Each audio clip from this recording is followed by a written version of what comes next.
And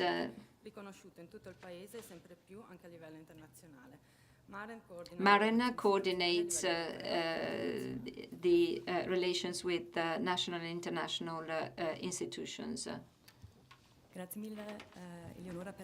Thank you so much for the introduction, and many thanks to FBK for inviting me to this conference. I'll switch to English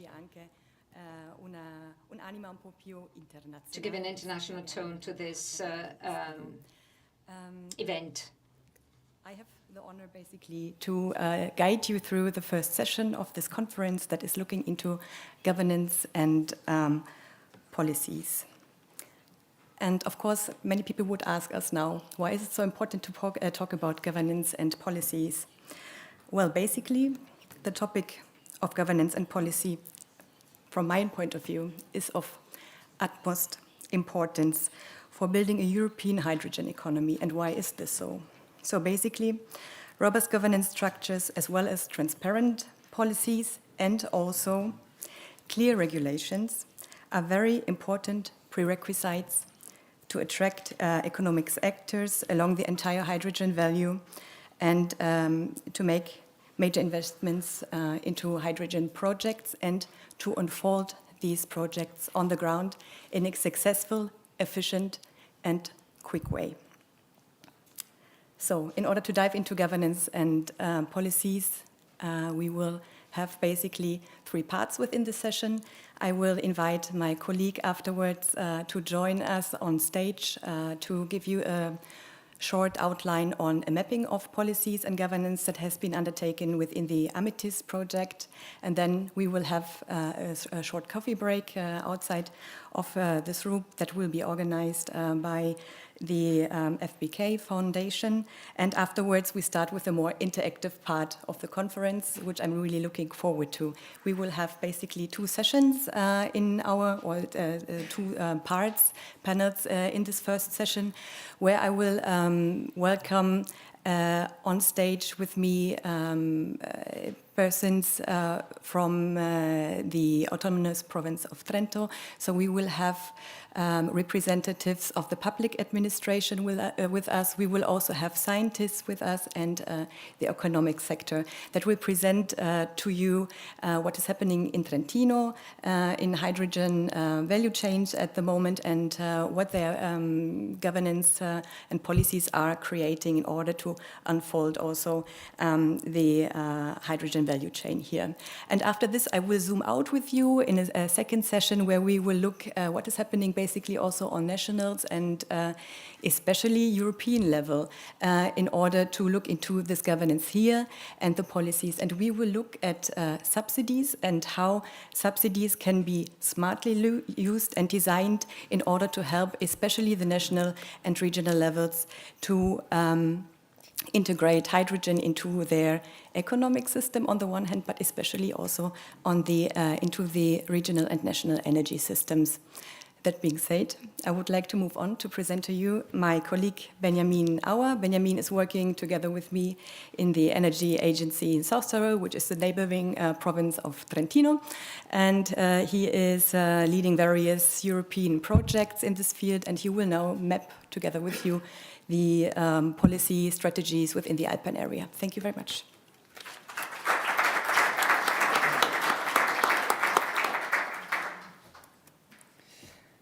Salve, buongiorno a tutti. Io torno all'italiano se posso. Italian, if I may. Allora, innanzitutto grazie per l'invito di essere qui oggi. Well, first of all, thank you so much for the invitation. My name is Benjamin Auer, and I work at the R&D sector of Casa Clima. And we are partners of the AMETHyST project. Our role as an agency in the AMETHyST project is, first of all, to create exchange opportunities between various regions. We could have organized various meetings, conferences, guided tours We have organized meetings in Austria, Slovenia, Bolzano, and we will organize many more, helping regions exchange opinions and exchange experiences about the implementation of hydrogen policies. And then we also have the task of mapping strategies and policies at different levels, and I'll go back to this point later. And then, based on these two first activities, our task is also to develop recommendations to support hydrogen policies.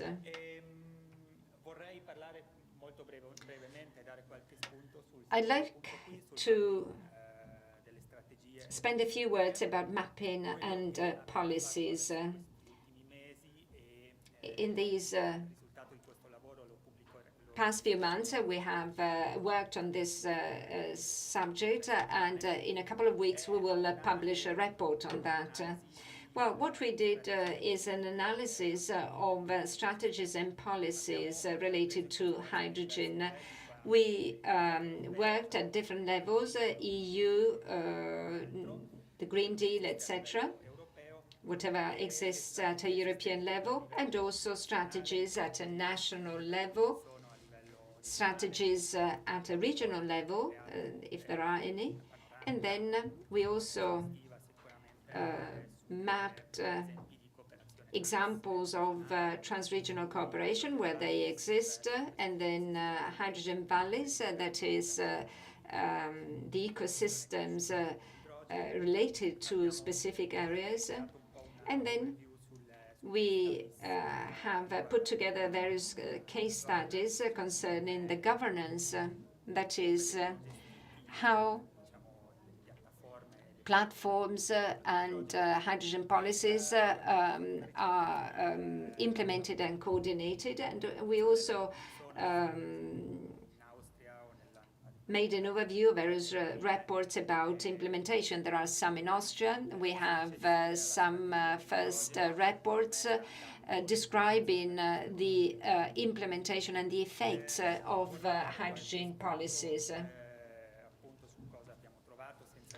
So, I'd like to give you some ideas about what we did. We have no time to go into details, but I will give you an overview. Now, the picture that we see is very heterogeneous. Here you see a map of Europe, but in fact our studies have focused on the USALP macro region, that is the Alpine states. The situation is heterogeneous, meaning that not all nations have a hydrogen strategy which has already been approved and implemented. This is the case of Italy, Switzerland, and Slovenia, for example. And the same can be said for regions. There are some which are more advanced and others which are less advanced in the implementation of these policies. When there is a very well-developed strategy at a national level, well, this has direct consequences also at a regional level. So there are various examples of regional strategies where there is a national umbrella, let's say, which covers or coordinates the various activities. Where we have institutional platforms, permanent institutional platforms, well, these we have seen support the implementation of small projects or regional projects. And we see that there are more successful projects. For example, I would like to show you an initiative at a federal level in German,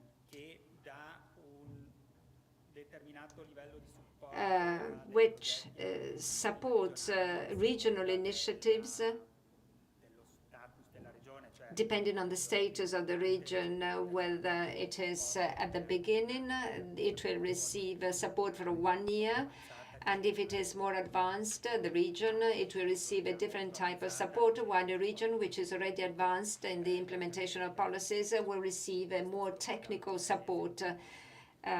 This is just to give you an idea about the governance and the structure at the national level, which helps the implementation of regional policies.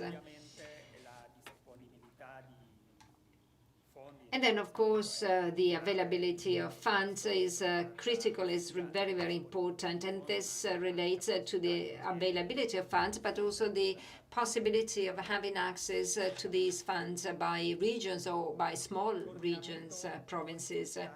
And then horizontal and vertical coordination. What do I mean by that? By horizontal coordination, I mean exchange and coordination between projects, between regions, but also and above all between strategies, between the different strategies.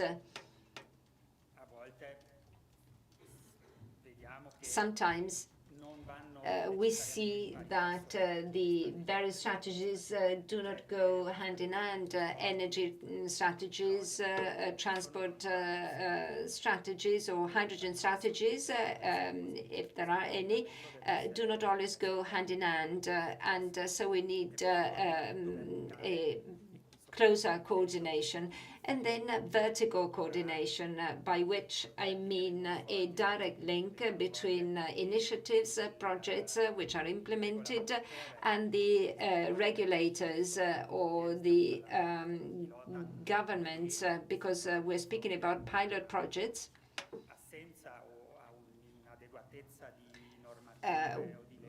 Which sometimes face a lack in terms of regulations, a vacuum. And so we need to have this direct connection with those who have to pass laws and regulations. So this is what we call vertical coordination. And then transparency, which is absolutely important, as is important also communication and the involvement of all stakeholders at all stages. And this is something which came out from the interviews and the case studies that we carried out. Hydrogen-related projects very often come up against some obstacles, for example, costs. And sometimes they find some obstacles in terms of costs, but also in relation to safety and security.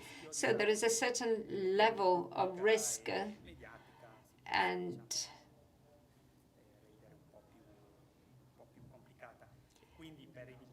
in order to avoid these problems, it is absolutely important to carry out communication activities and involve all the interested people at all stages of the project, so that all the elements of the hydrogen system can be implemented.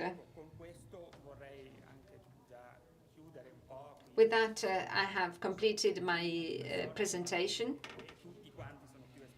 Well, yeah, probably you're all more expert than I am in the area of hydrogen, so I do not want to dwell longer. As I said earlier, this report will be published in the next few weeks, and then it will be developed and redrawn in order to develop political recommendations which will be then published. With that, I would like to thank you for your attention. Thank you.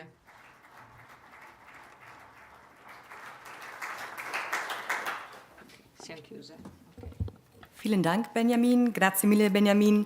And before we will end the Grazie, session, Benjamin. just to give you a brief Prima di concludere questa wrap up, sessione, maybe, let's say, but maybe it's not a wrap up, but maybe it's something that we will expect what experts will tell us within the next sessions.